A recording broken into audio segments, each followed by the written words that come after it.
নমস্কার ফেলুদা। নমস্কার। হ্যালো তপসী। নমস্কার লালমোহন বাবু। আপনাদের তিনজনকে তো পর্দায় দেখা মানেই রহস্য, কিন্তু যদি যখন দর্শকরা বাস্তবে তিনজনকে একসঙ্গে দেখে তখন তাদের রিয়াকশনটা কেমন থাকে? হাসি বলে হ্যাঁ, আমরা মজা করি বেশিরভাগ সময়।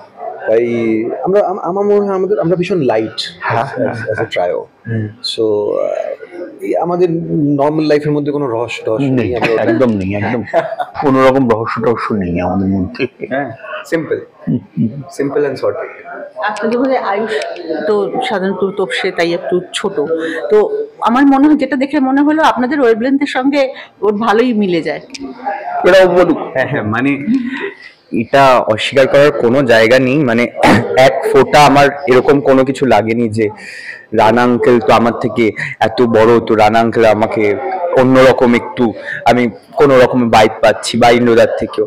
মানে এত মজার, এত ভালো, এবং যে টাইমে ডেফিনেটলি যে টাইমে দরকার যেখানটা বলে দেওয়া সেগুলোতে ডেফিনেটলি হেল্প করেছে, সাজেস্ট করেছে। তো মানে প্রপার গাইড করা যেটাকে বলে, আমি সবসময় সেই গাইডেন্সটা পেয়েছি ইন্দ্রদা এবং রানা আঙ্কেলের থেকে অল টাইম।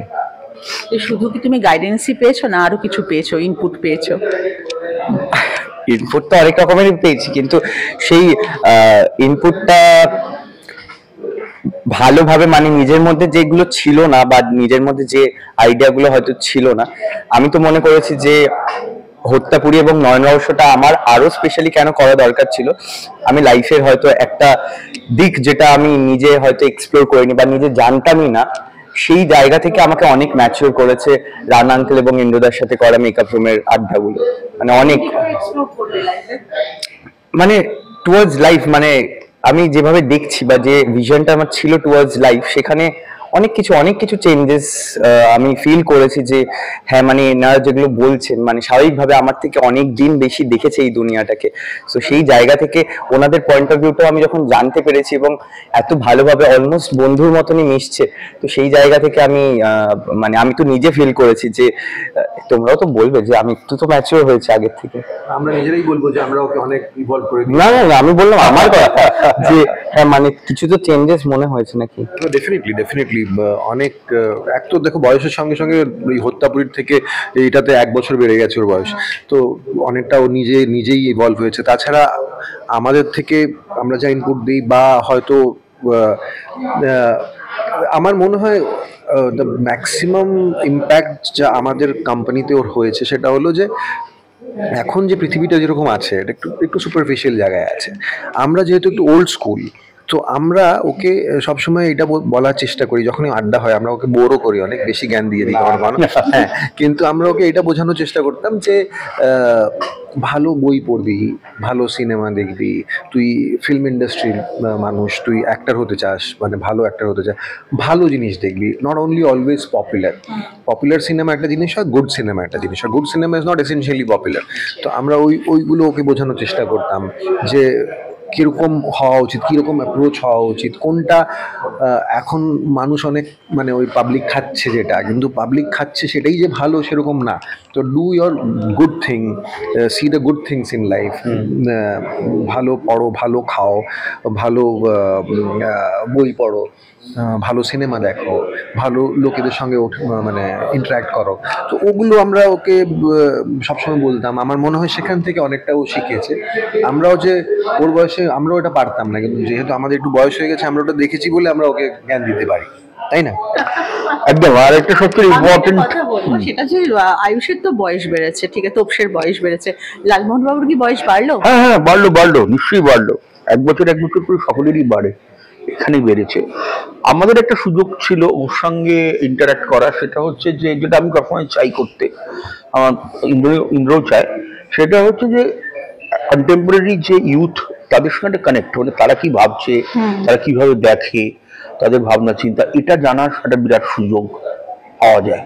তো সেই জন্য আমরা একটুখানি মানে ফর্চুনেট যে যেহেতু এই টেলিভিশন, সিনেমা ইত্যাদির মধ্যে আছি, তো অনেক ইউথ কানেক্ট, মানে বয়স্ক বা কন্টেম্পোরারি আমার যে বয়সের লোকেরা, তাদের সঙ্গে সঙ্গে অনেকের সঙ্গে এত মানে প্রায় বন্ধুর মতনই মেশা হয়ে যায় যে অনেকটা কিছু জানা যায়, সেটা খুব ইম্পর্টেন্ট। এই বয়স নিয়ে যখন কথা হচ্ছে তখন মনে হয় এই যে হত্যাপুরী থেকে নয়ন রহস্য, একটা গ্যাপ, এই যে ফেলুদা, তোপসে বা লালমোহন গাঙ্গুলি, এই যে কন্টিনিউয়েশন, এই কন্টিনিউয়েশনটা ধরে রাখাটা কি খুব চাপের, নাকি এটা অটোমেটিক্যালি চলে আসে স্ক্রিপ্ট দেখার পর? আমার মনে হয় না এটা চাপের।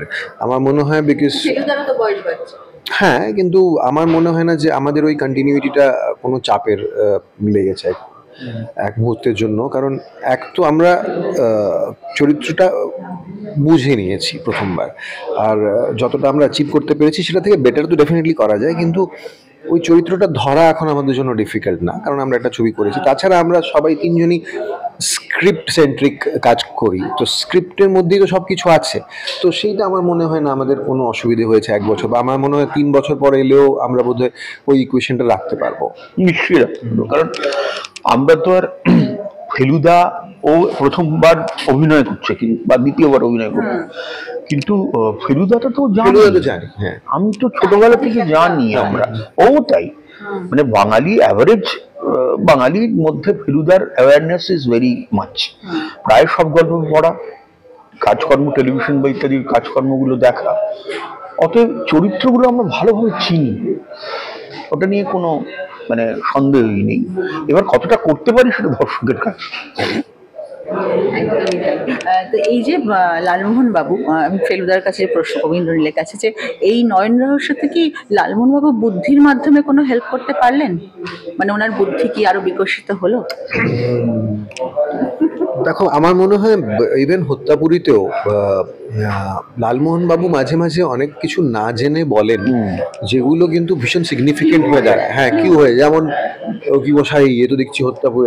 আমি বলি কি পুরী বলতে পারেন, কিন্তু হত্যাপুরী কি বলছেন মশাই? কিন্তু পরে তো হয়নি, হত্যা কিন্তু হয়, পরে হয়, ঠিক আছে।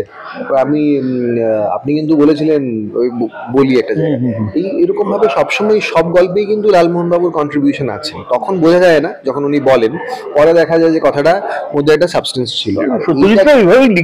হ্যাঁ, আর এইটাতে লালমোহন বাবুর নয়ন রহস্যতে না অনেক করার কাজ আছে। মানে যেরকম এইটাতে মজা করে ফেলুদা ডিসাইড করে যে এখন লালমোহন বাবু আপনি সামাল দিন, আপনি এখন প্রোঅ্যাক্টিভ হন, আমি কিন্তু ব্যাক সিট। সেই সময় লালমোহন বাবুর রিঅ্যাকশনটা, লালমোহন বাবু খুব এক্সাইটেড হয়েছে, ভয় পাননি, কিন্তু ভয় পাইনি। যখন আপনি কাজটা দিলেন তখন দেখ করে জয় জগন্নাথ করে জগন্নাথ করে লেগে পড়িয়ে, সেটাও তো অন্য কারণে আসছি আমরা, সেটা বলা যাবে না। এই যে ধরুন তবু প্রভাকর যে ক্যারেক্টারটা করেছেন, সেই ক্যারেক্টারটা বোধহয় এবার তোপসে আর লালমোহন বাবুকে একটু সমস্যাতেই ফেলে দিয়েছিল। প্রভাকর বলতে দক্ষিণী যে, হ্যাঁ, দক্ষিণী আর্টিস্ট, আরে তোমার ওই গাওয়াঙ্গি, আচ্ছা, গাওয়াঙ্গি, হ্যাঁ, করেছিল, যেটা মানে গাওয়াঙ্গির যিনি মানে যার প্রপার্টি, তিনি বলেছিলেন যে দেখুন, সাইজ ম্যাটার করে, মানে শুধু বুদ্ধি দিয়ে একসময় কাজ হয় না, এবং কিন্তু দেখা গেল না, শুধু বুদ্ধি দিয়েও কাজ হয়, সেটাই সত্যজিৎ প্রমাণ করলেন গল্পের মধ্যে দিয়ে। এই যে পুরো নয়ন রহস্যের এই অভিজ্ঞতাটা আপনারা এখানে শুট করেছেন বা চেন্নাইতেও শুট করেছেন, এই পুরো এক্সপিরিয়েন্সটা কেমন? এক্সপিরিয়েন্সটা তো মানে বাবুদার ইউনিটে কাজ করার এক্সপিরিয়েন্সে সবসময় ভালো হয়। সো সেইটা এবারও সেম, মানে না, সেটা তো এমন কিছুটা হয়নি।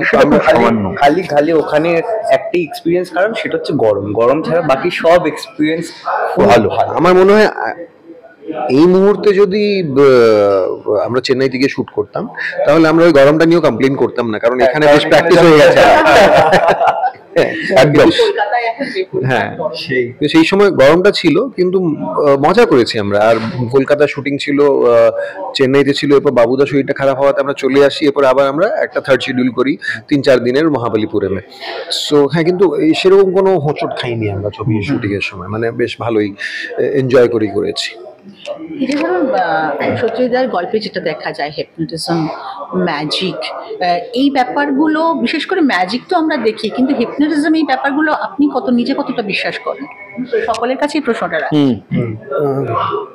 এবং সব থেকে যেটা নিউমারোলজি, এটা নিউমারোলজি ঠিক নয়, এটা একটা আশ্চর্য ক্ষমতা। এটা মধ্যে নিউমারোলজি নেই, এটা আশ্চর্য ক্ষমতা, সেটা গিফট।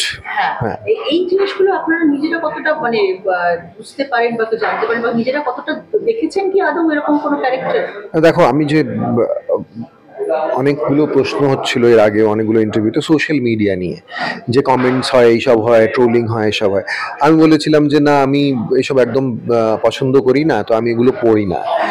তো সোশ্যাল মিডিয়াটাকে আমি এতটা বেশি সিগনিফিকেন্স দেই না। কিন্তু আমি যদি সোশ্যাল মিডিয়া কখনো ঘাঁটি, তো অনেক ভালো ভালো জিনিস আছে কিন্তু সোশ্যাল মিডিয়াতে। সো এরকম ক্যারেক্টার্স আছে যারা নাম্বারস নিয়ে প্রচন্ড গিফটেড। আমি দেখেছি, মানে ওদেরকে তুমি মানে 87,300 ইন্টু 62,000 বলে দেবে, চট করে আনসার বলে দেয়। বাচ্চারা হ্যাঁ, বাচ্চারা এগুলো আছে। আমি দেখেছি ইনস্টাগ্রামে এরকম ক্যারেক্টার্স আছে, মানে যারা প্রচন্ড গিফটেড। সো এগুলো রিয়ালিটি, মানে শুনলে মনে হয় যে হতে পারে না, কিন্তু আছে এরকম। ওয়ার্ড স্পেলিং বলে দেবে, উল্টো বলে দেবে পুরো স্পেলিং, ঠিক আছে, এরকম গিফট আছে। So Nayan is such a guy, such a boy who is that kind of a gift. আর hypnotism, I believe in hypnotism, I believe in it. I have not experienced it. আমাকে কেউ hypnotize করেনি, কিন্তু hypnotise করা যায়, নিশ্চয়ই করা যাবে। কেন করা যাবে না? ফেলুদাকে করা যায় না, ইন্দ্রনীলকে করা যাবে। ইন্দ্রনীলা সাধারণ মানুষ, ঠিক আছে। তো হিপনোটিজমে আমি কমপ্লিটলি বিলিভ করি। হিপনোটিজম দিয়ে তো অনেক সাইকিয়াট্রিক ট্রিটমেন্টসও হয়। আর ম্যাজিক তো ডেফিনেটলি ম্যাজিক তো ইজ মানে স্লাইড অফ হ্যান্ডস, কিন্তু ইটস বিউটিফুল। ম্যাজিক দেখতে মজা তো হবে, মানে আমরা যদিও জানি বা আমরা চেষ্টা করি কিভাবে করেছে, কোথায় ট্রিকটা, কিন্তু ম্যাজিকের মধ্যে মজা আছে একটা। সো ওভারঅল এইসব ইনগ্রিডিয়েন্টস থাকায় এই ছবিটা কিন্তু খুব ইন্টারেস্টিং। হ্যাঁ, এই বিষয় নিয়ে তো আমার মনে হয় সত্যজিৎ রায় তার লেখায় আর ছবিতে থেকেও বেশি লেখায় যেভাবে হিপনটিজম, ম্যাজিক, পুনর্জন্ম মতন বিষয় এনেছেন, যেগুলো অন্য সাহিত্যিকরা কখনো আনেননি, যেগুলো এমন এমন দরজা খুলে দিয়েছে আমাদের।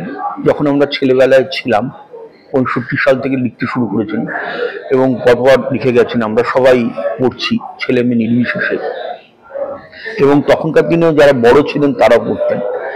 এবং এমন এমন নতুন নতুন দরজা খুলে দিয়েছে, জ্ঞানের জায়গা খুলে দিয়েছে, যেগুলো হয়তো খুব মেইন স্ট্রিম না, এগুলো কিন্তু অফবিট, কিন্তু সেগুলো আমাদের নজরে উনিই প্রথম আনেন। এবং তার জন্য আমরা সত্যি কৃতজ্ঞ সাংঘাতিকভাবে পুরো জেনারেশনস, যে এই যে জিনিসগুলো, এই যে দিকগুলো রয়েছে আমাদের জীবনের মধ্যে, যেগুলো সবাই জানে না। ম্যাজিকের, আমরা ম্যাজিক দেখি, কিন্তু একটা ম্যাজিশিয়ান এটাকে অ্যাচিভ করার জন্য কি করতে হয়, বা একজন যারা ওই নানা রকমের খেলা দেখায় না, যেটা আমাদের ফটিকচাঁদের ছিল, বলের খেলা দেখায়, জাগলারি, শব্দটা মাথায় আসছিল না, জাগলারি। এই যে জীবনটা, এর যে এই যে লাইফগুলো, এই যে অফবিট লাইফগুলো, সেগুলো কিন্তু উনি মেইন স্ট্রিমে নিয়ে এসেছেন এবং মানে আলো দিয়েছেন তার উপরে, which is very very important. ফেলুদার গল্প দিয়ে, মানে ফেলুদার গল্পটার মেইন প্লটটা তো হলো তোমার একটা রহস্য সমাধান হচ্ছে, কিন্তু সত্যজিৎ রায়ের রাইটিংটা এরকম ছিল, উনি কিন্তু খুব এডুকেট করতেন। মানে তুমি যদি গল্পটার মধ্যে অনেক জায়গায় তুমি ইনফরমেশন পাবে, যেটা not essentially in context of the story, কিন্তু মানে মানে কোন কোন কোন কোন বিদেশের কোন খাবার, বা কোন শহরে কোথায় কি হয়েছিল, বা এইটা কিভাবে হয়েছিল, বা মহাবলীপুরমে এবারে গিয়ে বললেন যে ইয়ে আমার চরিত্রটা বলছে যে পল্লবদের যুগ সময়, পল্লবদের সময়, না ওটা পল্লব ডাইনেস্টি। হ্যাঁ, তো ওই টারাটুয়াটাও, হ্যাঁ, টারা যেটা ইয়েতে ছিল, প্রতাপপুরীতে ছিল। তো এইগুলো কিন্তু ভীষণ ইম্পর্টেন্ট ইনফরমেশন, এডুকেট করে। সো এটা কিন্তু খুব সুন্দরভাবে মানে রাখা, ব্লেন্ড করা আছে পুরো গল্পগুলোর মধ্যে, এবং অনেক নতুন বাংলা ওয়ার্ডও পাওয়া যায়। মানে যেরকম এই হত্যাপুরি করতে গিয়ে আমরা জেনেছিলাম কোইন্সিডেন্সের বাংলা কথা হচ্ছে সমপাত। সো অনেক অনেক এরকম ওয়ার্ড রয়েছে যেগুলো জানতে পারা যায়, এবং শুধু জানা নয়, পুরো ইন্টারেস্টের সাথে জানা যায়, মানে পুরো স্টোরিটার মধ্যে এমন ভাবে দেওয়া থাকে যে তোমার আরো আগ্রহ বাড়ায়। মানে তুমি বলতে চাইছো যে এই শুটিংটা পুরোটাই একটা লার্নিং প্রসেস? একদম একদম, হ্যাঁ হ্যাঁ, Feluda with fun in it. মানে লার্নিং প্রসেসে সাধারণত তোকে একটু বোরিং হয়ে যায়, এটা তা না, এটা ভীষণ ইন্টারেস্টিং মজার একটা লার্নিং প্রসেস। একটা জিনিস বলবো, যে জ্যোতিষ্ক যে ছেলেটি, এই ছেলেটিকে আমরা দেখছি যে ওর মধ্যে একটা সুপার ন্যাচারাল পাওয়ার রয়েছে। তো ও যখন শুটিং এর বাইরে ওর মধ্যে মানে ও তো একটা চরিত্রে ঢুকে যায়, হ্যাঁ, ও তখন এরকম ভাবে বলতে থাকে ওর পকেটে এত টাকা আছে, এখানে ওই লকারে টাকা নেই, কিন্তু যখন ও শুটিং এর বাইরে তখন ও কেমন? ওকে তখন আমরা জিজ্ঞেস করি ওটা সুপার ন্যাচারাল। আমি এই জন্যই জানতে চাইছি আমরা তখনও বলতাম কথার কথা। আজকে আমি এখনো অব্দি কত গ্লাস জল খেয়েছি বলতো না, আমরা সবচেয়ে ইম্পর্টেন্ট কোয়েশ্চেন ওকে এটা জিজ্ঞেস করেছি যে জিজ্ঞেস বলো তো আমাদের ছবিটা চলবে। হ্যাঁ হ্যাঁ হ্যাঁ, এটা স্পেশালি এটা বাবুরও তখন ওর রিঅ্যাকশনটা কেমন থাকে? ও ছোট বাচ্চা হাসে। এটা তো আমি জানি না। এই যে গোয়েন্দা যে আমরা বইতে পড়ি, তারপর সেটা ছবিতে আসে, ক্লাইম্যাক্সটাই হচ্ছে মেন। ক্লাইম্যাক্সটা একেবারে অন্য, যেখানে রহস্যের সমাধান হচ্ছে। কারণ ফেলুদার প্রসেসটাই হচ্ছে যে একদম যে অপরাধী তার সামনে দাঁড়িয়ে তাকে একেবারে কনফেস করানো। হ্যাঁ, তো এই ক্লাইম্যাক্সটা ফেলুদা হিসেবে আপনি কতটা এনজয় করেছেন, কতটা করেন? না, আমার না মনে হয় ফেলুদার গল্পগুলোতে তো হোল প্রসেস ইজ ইন্টারেস্টিং। আমার মনে হয় না it is only climax dependent. আমার মনে হয় যে ফেলুদার গল্পে অনেক জায়গায়তেই কিন্তু হুডানিট থেকে হাউডানিটও আছে, যে হ্যাঁ এসেনশিয়ালি এটা না যে কে করেছে, দর্শক বুঝে যাবে যে কে করেছে। ফেলুদা হয়তো বোঝেনি, কারণ ফেলুদার এই চরিত্রটা জানে না যে কে করেছে, দর্শককে দেখিয়ে দেওয়া হয়েছে কে করেছে। কারণ ফেলুদা ওটা কিভাবে আনআর্থ করবে, কিভাবে ধরবে, ওইটা কখনো কখনো ইন্টারেস্টিং হয়, কখনো কখনো হুডানিট হয়, যে দর্শকও তখনই জানতে পারে যখন ফেলুদা রিভিল করছে। সো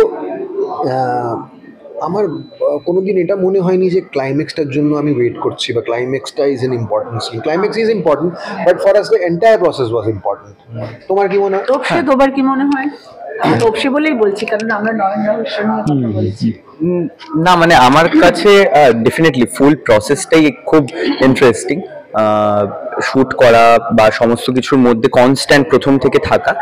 আমার পার্টিকুলার যদি বলো যে আমার দেখে কি মনে হয়েছে, এক নম্বর ওই একটুখানি যা অ্যাকশন সিকোয়েন্সের পর থাকে, তো সেটা বেশিরভাগ ক্ষেত্রে ক্লাইম্যাক্সের ক্ষেত্রে থাকে। তো এটা একটা দেখবার আলাদা করে বিষয় ক্লাইম্যাক্সের ক্ষেত্রে। এবং যেটা সেটা হচ্ছে ফেলুদার মানে মনোলগ কাইন্ড অফ একটা মানে বিশাল বড় চাং থাকে, তো যেটা ফেলুদার হ্যাঁ এইবার ছিল না, বাট হত্যাপুরীর টাইমে প্রায় 17 পাতা না 18 পাতা।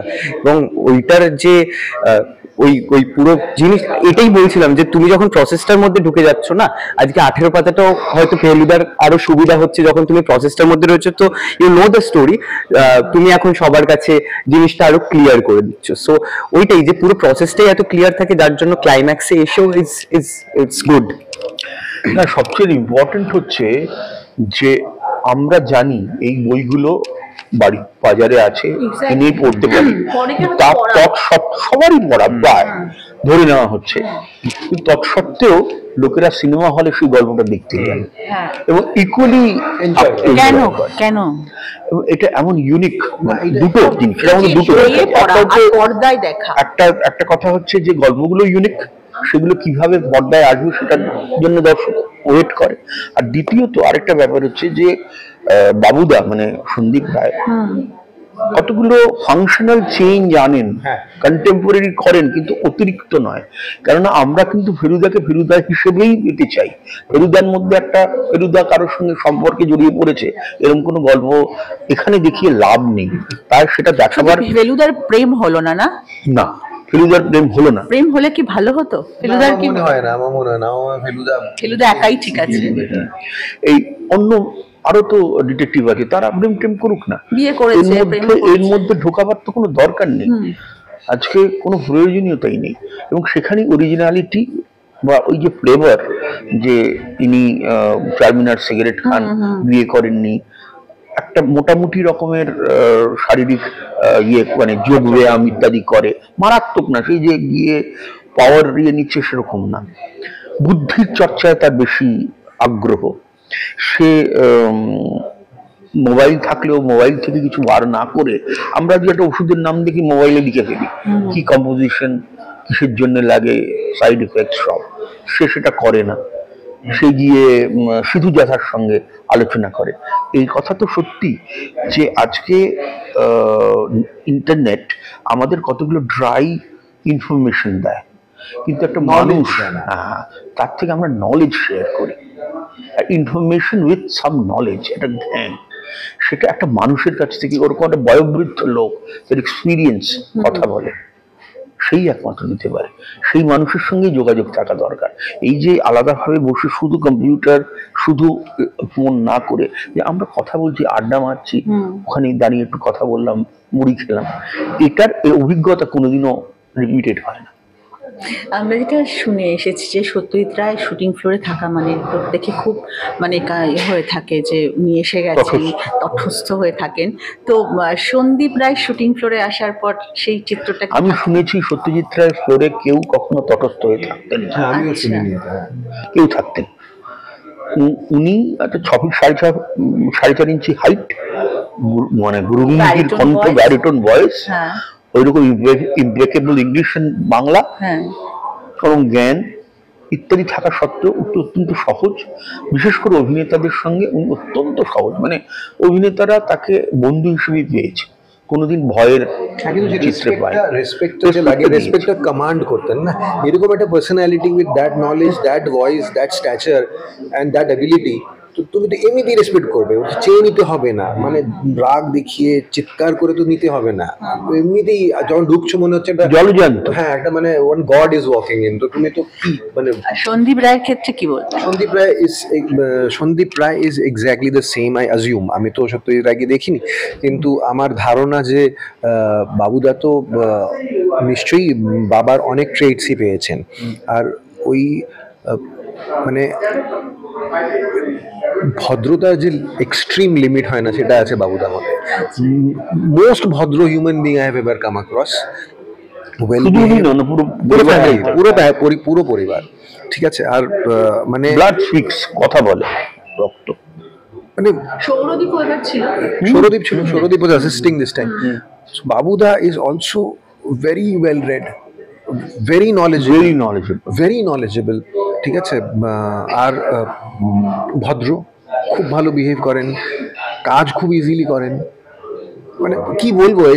শুধুমাত্র ফিল্ম মেকার নন, উনি একজন কনজারভেটর। ওনার বাবার সমস্ত কাজ প্রিজার্ভ করছে, এবং উনি কতগুলো মানে বই অথবা পিরিয়ডিক্যালস নিজে এডিট করেন, ম্যাগাজিনস, মানে উনি ইজ অলসো মানে editor in sense of not simple editor নয়, নিউজ এডিটর নয়, উনি কিছু লিটারেচার বা ইত্যাদির উপরে এডিট করেন, সেটা বাবাকে নিয়ে হতে পারে, এমনি সাহিত্য হতে পারে। ওনার একটা বিরাট ক্ষেত্র আছে, যে ক্ষেত্রটা কিন্তু আমরা দেখছি না, এবং উনিও প্রজেক্ট করেন না, কখনো বলেন না যে আমি এইগুলো করি, আমি সন্দেশ করি, আমি বিচিত্র। বাবুদা একটা জিনিস খুব ইন্টারেস্টিং লাগে, বাবুদাকে নিয়ে কি ধারণাটা হতে পারে? ধারণাটা হতে পারে সত্যজিৎ রায়ের ছেলে, ওই বাড়ি, সব বই, ঠিক আছে, খালি ওই লিটারেচার নিয়ে কথা বলবেন, বা ওই ধরনের সিনেমা মেকিং, বা ওই রকম কুরোসাওয়া আর এইসবই করবেন, ঠিক আছে। একেবারেই নয়, না, উনি ভালো কথা বলেন, কিন্তু এট দ্য সেম টাইম বাবুদা জন উইক দেখেছো? জন উইক, ঠিক আছে, কি সুন্দর অ্যাকশন না। এরপর আমাকে উনি একটা ফিল্ম, একটা ওয়েব সিরিজ সাজেস্ট করেছেন, রিচার বলে একটা সিরিজ, জ্যাক রিচারের রিচার বলে একটা সিরিজ এসছে অ্যামাজন প্রাইমে। ওটা মধ্যে শুধু মারামারি, একটা হিউজ একটা বডি বিল্ডার, উনি ওই ধরনের কাজও দেখেন, ওটা এনজয় করেন, ফুল অ্যাকশন ফিল্মস দেখেন। সো ওইটা দারুণ লাগে আমার বাবুদার ব্যাপারে, মানে মনে হয় যে উনি খুব সিরিয়াস গম্ভীর একটা লিটারেরি কথা বলবেন, কিন্তু একদম না, কিন্তু উনি সব ধরনের টেস্ট রাখেন। তো সব মিলিয়ে মনে হচ্ছে যে শুটিং ফ্লোর একেবারে জমজমাট ছিল। একদম। আমার খুব জানতে ইচ্ছে করছে, আপনাদের ছোটবেলায় ফেলুদা কতটা জুড়ে ছিল? অনেকটাই জুড়ে ছিল, মানে আমি যদিও মানে পশ্চিমবঙ্গে থাকিনি, প্রবাসী, কিন্তু ফেলুদা আমি ছোটবেলায় পড়ে নিয়েছিলাম। আর ওই সময়টাও মানে I have gone through that time, যখন আমার মনে হতো যে আমি তো ফেলুদা ভাব, হ্যাঁ, মানে গোয়েন্দাগিরি, বা মানে আমি তো অনেক হিরোজদেরকে নিয়েই ভেবেছি, মানে একটা সময় আমি ভাবতাম আমি টারজান, ঠিক আছে, তো আমি নিজেকে একটা সময় ফেলুদাও ভেবেছি। সো হ্যাঁ, মানে I am that influenced by Feluda. তোমারটা বলো। না মানে আমার তো তোপসে মানে ফেলুদার এই তিনজনের এই জুটিটার প্রতি আমার খুব ভালো লাগতো, কারণ এটার মধ্যে তিন রকম বয়সের মানুষ রয়েছে। একটা তোপসের এরকম বয়স, তারপর ফেলুদা এবং জটায়ু, তিনজনের কম্বিনেশনটা অদ্ভুত রকমের। এক্স্যাক্টলি, হ্যাঁ, মানে সবাই সবার মতন করে জিনিসটা সমস্ত রহস্য ভেদ করে। সো ছোটবেলা থেকে খুব ইন্টারেস্টিং লাগতো। হ্যাঁ, আমি দেখেওছি একদম, যে অবভিয়াসলি যে টাইমে সোনার কেল্লা বা জয় বাবা ফেলুনাথ হয়েছে সেটা তো আমার দেখার সৌভাগ্য হয়নি। হ্যাঁ হ্যাঁ, মানে ডেফিনেটলি তারপর তো দেখেছি, হ্যাঁ হ্যাঁ বহুবার দেখেছি। বাট হ্যাঁ, এই হত্যাপুরী আমরা করে নেওয়ার পর থেকে আর দেখা হয়ে ওঠেনি, কিন্তু ওই ফেলুদার প্রতি টানটা সবসময় থেকে যাবে, মানে ফেলুদাই।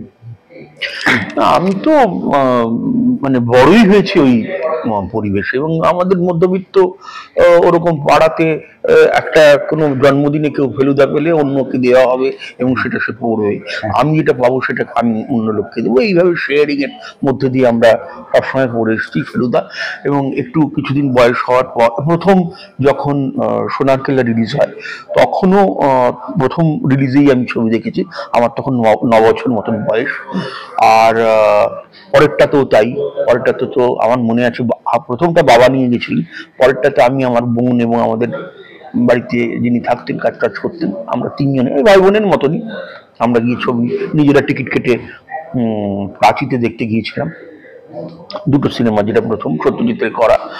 আর হ্যাঁ, নিশ্চয়ই আমি নিজেকে এই 5.5 ফুটেও ভাবতাম ফেলুদা কি মগজাস্ত্র, আমিও ভাববো আমি কোনো কেস সলভ করব, এটা ছোটবেলা থেকেই ভেবেছি। এটা তো আমরা বড় হয়েছি, এটা আমার রক্তে। এটা মানে এটার জন্য অন্য কিছু হওয়ার দরকার নেই, এটা যে কোনো বাঙালি মধ্যবিত্ত পরিবারের ছেলের মধ্যে এটা আছে। আমি একটা কথা বলি, আমার মনে হয় যে ছোটবেলায় যখন পড়তাম না, তখন ফেলুদা তো হিরোইক একটা, জটায়ু ফানি ছিল, কিন্তু আমার মনে হয় বড় হয়ে জটায়ু যে কতটা ইন্টারেস্টিং ক্যারেক্টার সেটা বড় হয়ে গেছে। আগে ছোটবেলায় মনে হয় যে শুধু ফানি, কমেডি, জোক, কিন্তু পরে বোঝা হয় যে জটায়ু একটা খুবই ইন্টারেস্টিং ক্যারেক্টার। আর অ্যাক্টর হয়ে যাওয়ার পরে তো মনে হয় যে জটায়ুর মতো একটা ইন্টারেস্টিং ক্যারেক্টার প্লে করা একটা অ্যাক্টরের জন্য অ্যাচিভমেন্ট। এই ব্যাকআপ হওয়ার পরে এই ফেলুদা, জটায়ু আর তোপসে মিলে কি করতো সেটা তো বলা যাবে সেটা সেন্সার আমার দেখে মনে হয় এটা মানে সাংঘাতিক কিছু এবং আউটডোর এবং এইসব মাথা রাখছে। সেটা কোনো রহস্যের অনুসন্ধান ছিল না, না কোনো রহস্য, রসের অনুসন্ধান কিছু তো বলা যাবে, রসের অনুসন্ধান, রহস্য নয়, রহস্য একটা রস বটে। ভীষণ রস। তো সে চুপ কেন? এমনি বলো, তুমি বলো কি মজা করেছো তুমি? মজা করেছি আমরা তো। চেন্নাইতে যখন প্যাক আপ হয়ে যেত তখন আমরা ওখানে ঘুরতাম, যে ওখানে আশেপাশে আরো বেশি ছিলাম আমরা। পুরীতে আমাদের এরকমও গেছে যে আমাদের প্যাক আপ হয়ে গেছে, তো বিচে মধ্যে বসেই তিনজন মিলে, এবং যেহেতু হত্যাপুরীতে সাহেবদাও ছিল, তো আমাদের ওই টাইম সাহেবদার সাথে একটা যেটা মজার জিনিস আমি মেনশন করছি, যে সাহেবদা যেহেতু সবাই জানি খুব ভালো গান করে, তো হ্যাঁ, তো ওই যে সাহেবদার গানটা সামনে বসে একটা গান আর জল ভরা, জল ভরা, হ্যাঁ, ওটা ইয়ে থেকে, আমাদের চন্দননগর থেকে আনাতো। হ্যাঁ, চন্দননগরের মামার বাড়ি, ভরে ভরে, মানে একটা দুটো না, মানে লিটারালি ভরে, মানে এরকম বড় বড় প্যাকেট। কিন্তু খাওয়াতে ভালোবাসে, আমরা খেতে ভালো, মানে আমাদের এরকম হতো, খাওয়াচ্ছেও আবার একটা গানও ধরে নিয়েছে, মানে আসরের উপর আসর হয়ে যাচ্ছে। বেশ মজার ছিল, বেশ মজা। এই ছবিতে ওকে মিস করেছি আমরা, খুব মিস করেছি। Very entertaining, colourful, very talented, মজার, খুব ভালো অভিনেতা, খুব ভালো গায়ক, সবকিছু খুব মজা। শুধু একটাই দুঃখ রয়ে গেল, মানে ফেলুদার মতো তোপসেও কোনো প্রেমিকা বা কাউকে পেলো না। অন্য জায়গায় পেয়ে যাবে, এ তো মাল্টিপল লাইফ, এটা মাল্টিপল লাইফ, এখানে আর পেলো না, মানে এখানে বাবুদার ফেলুদা করলেও পাবে না, কিন্তু অন্য ফেলুদা করলে পেতে পারে। না, আমি তোপসে হতে পেরেছি, আমি এটার জন্যই খুব খুশি যে রায়বাড়ির তোপসে আমি করছি। আর তোপসে হিসেবে আর আমার গার্লফ্রেন্ড পাওয়ার কোনো ইচ্ছেও নেই। আয়ুষ হিসেবে পরেরটা পরে দেখা যাবে। Thank you so much.